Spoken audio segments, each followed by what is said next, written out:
Good evening. Thank you for joining us. First Baptist Kyle for Apologetics. This is session 5. So we're going to be talking about evidential problem of evil. Thank you. I want to say at the very start, thank you everybody who have been praying for me. As some of you may or may not know, I recently attended my grandmother's funeral, and then I recently came down with COVID after my grandma's funeral. So thank you for praying for me. I feel a lot better. So thank you. All right, so today we're going to be talking about the evidential problem of evil, which is a little bit different from the logical problem of evil, as well as the existential problem of evil, which is what we looked at last time. The evidential problem of evil is a little bit different. This one hits home. I think it's a pretty good problem, but there is a solution to it. So when you think about why do people believe there is no God, and so when you look around the world and you see there's so much evil, pain, and suffering in the world, to them the world seems godless. I mean, when you think about it, we have war. War is a terrible, terrible thing. We have school shootings, child abuse, drug abuse. You have heart attacks, cancer. Why do people get old? Why are there earthquakes? And so there's a lot of things that there's a lot of evil, pain, and suffering in the world. And so some people simply come to the conclusion and say, there is so much of it that God couldn't exist. This is a godless world. And this is very different from the logical problem of evil, which asserted that God and evil are logically incompatible. And if you want to go back and look at that session, you can. But this one is more focused on the amount and kind of evil in the world. And it's claimed that it's unlikely that all evil is justified. And so it's a very different approach. It's a very different problem in that manner. So there's two different types of evil we need to talk about for the session. It's gratuitous evil and horrendous evil, and I mentioned it last session. But let's go through each one, and I'll give an example to kind of better solidify what it is. I love illustrations. They're easier to follow. But gratuitous evil, as we're going to talk about that first, is unjustified or pointless evil. And so if I'm going to give an illustration of it, and this is called the Bambi illustration, and you'll understand soon why it's called that, but the say lightning strikes a dead tree, and it results in a forest fire, right? So in the fire, a fawn is trapped. So that's Bambi. And the fawn is horribly burned and lies in terrible agony, just absolute suffering for several days before it finally dies, and it's relieved from its suffering when it dies. And so in all intents and purposes, it looks, as far as we can see, that the intense suffering that fawn experiences is pointless. So when you think about it, you say, okay, how could an all-powerful, all-good, all-knowing God not prevent the fawn's pointless suffering? Because it looks completely like God could. So God should prevent the fawn's pointless suffering. And so that's gratuitous evil, which is unjustified or pointless evil.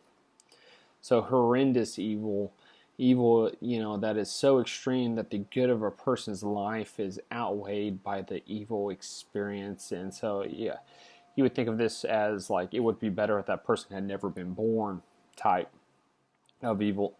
But those are the two different types, gratuitous and horrendous. And so when we're getting into it, now we can move into what is the actual evidential problem of evil. And the evidential problem of evil is, it's a valid argument. It's if God exists, then there's no gratuitous evil. There is gratuitous evil. Therefore, God does not exist. So it's logically necessary that the conclusion come comes out of those premises. And if you remember, the definition we're using for God is a very specific definition, and it's a problem for the Christian God in the fact that we believe that God is all-knowing, all-powerful, and all-good. And so, let me say it again, and we'll go to a PowerPoint real quick because a lot of times it's easier for me to see it, and maybe for some of you as well, but where the argument's up there, and then we'll talk about a response to it, one specific response. But it's, if God exists, then there's no gratuitous evil.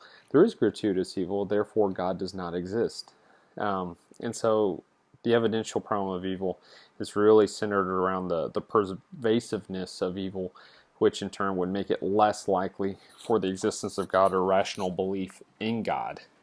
So why is this important? Why are we talking about this? And I think it's really important because, kind of like the existential problem of evil, that's a very strong emotional response to evil. Those two cases that we talked about, those illustrations, you can see the objection very clearly to God, to all good, all-knowing, and all-powerful God. Why wouldn't a God want to stop something like that? And so we may have similar questions about this, but it's going to help us grow in our faith as we go through it. So let's go over to the PowerPoint, and that way you can see it, the argument, and then we'll talk about one of the responses. Alright, so this is, we're going to look at the existential problem of evil. We've already talked through it, but like I said, I think it's very helpful for at least me sometimes to actually look at the argument. That way I can kind of know what we're talking about. So it's going to be real quick. Like I said earlier, so this is the argument. If God exists, then there's no gratuitous evil, and you could put in there horrendous evil as well. And this is a simplified version of some of the arguments out there, but this is the nuts and bolts of it. So that's premise one. Premise two, there is gratuitous evil, which means logically and necessarily, therefore God does not exist. And so how do we respond to this? There's a couple of responses. One of my favorites is the G.E. Moore shift. And when you look at it, you're like, wow, that was simple and clever what he did. He simply changed it so that if God exists, then there's no gratuitous evil. God exists, therefore gratuitous evil does not exist. And so it's just a shift that he did in premise one and premise two. And so he made it a focus not on the gratuitous evil, but on a question of if God exists, which I think we have a lot of evidence for, instead of talking about, well, does gratuitous evil exist? And remember, that's unnecessary or pointless evil. And so now it's a discussion about whether God exists, the likelihood that God exists, which is a completely different discussion than about gratuitous evil. And I would say, as believers, we don't have to accept, and we shouldn't accept, that there is gratuitous evil if God does exist. So there's a couple other ones, but I wanted to just put that up real quick so people can look at it. It's easier if you look at it sometimes, so there it is. Alright, so that was the G.E. Moore shift, which, like I said, I specifically enjoy. I thought that was pretty smart and clever what he did. But there's a couple other responses that you could put in there. Not that that's sufficient just simply by itself, because it is. But the skeptical theism, and when you think of skepticism, usually as Christians, we're pretty hesitant about it, but skeptical theism is simply just saying that we're not in an epistemic position to know why some of these things happen, or that there's no justifiable reason for allowing these evil things to occur. And I think that's a very valid position to say. that simply we are not in a position to know why God allows certain evil, certain pain, and certain suffering. And I think that's a very right thing to say. Just to be put in that position, just saying simply we're not in an epistemic position to know why God does that. God is God, and we are not God, and we don't know why He allows some of these things, but we still believe that He's all powerful, all knowing, and all good. And so that's one approach. Another approach would be, and this is a different approach. Excuse me. Well, I think God is obligated to prevent our suffering at all. And when you think about it, is God obligated to prevent our suffering? I would say no. God is not obligated to prevent our suffering, and that almost strikes as more of a prosperity gospel. But God is not obligated, and if suffering is part of our condemnation, then God is not obligated to prevent it. So that's another approach. But I would say God does not have the obligation to prevent our suffering. He's not obligated, but despite our moral rebellion to God, God still has provided a way of redemption for all of mankind. And so, it sounds a little cliche to say this, but the ultimate answer really to all the problems of evil is the work on the cross and Jesus' death on the cross. So the answer really is Jesus, and God sent His Son to die on the cross for our sins.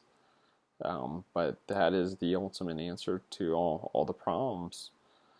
But that comes with another problem, which I don't think we're going to be able to get to. It's a good problem.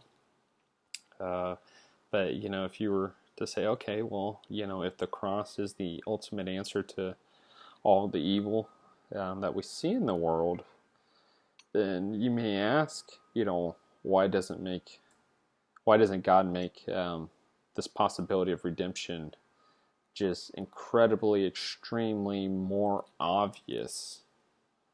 Why isn't that more obvious to people? But that is the problem of divine hiddenness. I don't think we're going to get to look at that one, but that's another specific problem that is really interesting. And if you want to read more about that in specific, as well as the evidential problem of evil, the suggested reading this week is once again The Problem of Evil by Jeremy Evans. I've looked through this. I've read through this. Jeremy Evans goes through a lot of these problems of evil, and the evidential problem of evil chapter is very good, and so is the one on divine hiddenness. So it's a very good book. If you want to read more on just evil in general from a Christian worldview, Jeremy Evans' book is fabulous. So I would also like to say 2 weeks from now, we're going to be wrapping up our Apologetics course. And so I think 2 weeks from now, it's nothing but we're going to try a question and answer. So if you have any questions, send them into the church over the next 2 weeks, and then we'll be looking at those questions. Hopefully we can get some of them answered 2 weeks from now, excuse me. So be sending in those questions. Next week, we're going to be talking about the problem of hell. This is another really interesting topic, and something we need to think about when we're talking about evil. Evil is a very real thing, and it's difficult sometimes to talk about because it impacts us in different ways. And the problem of hell it is an important problem that we need to go through, but we have to remember that there are people who go to hell, and saying someone's going to hell is not a thing that should be said lightly or often. And if we really think about hell is an eternal place of torment, that is a very difficult thing to talk about as well. But we're going to talk about it next week, and we're going to look at the different views on hell, and then what I think is the most consistent one within the Christian worldview. So thank you again for joining. I hope to see you virtually next week.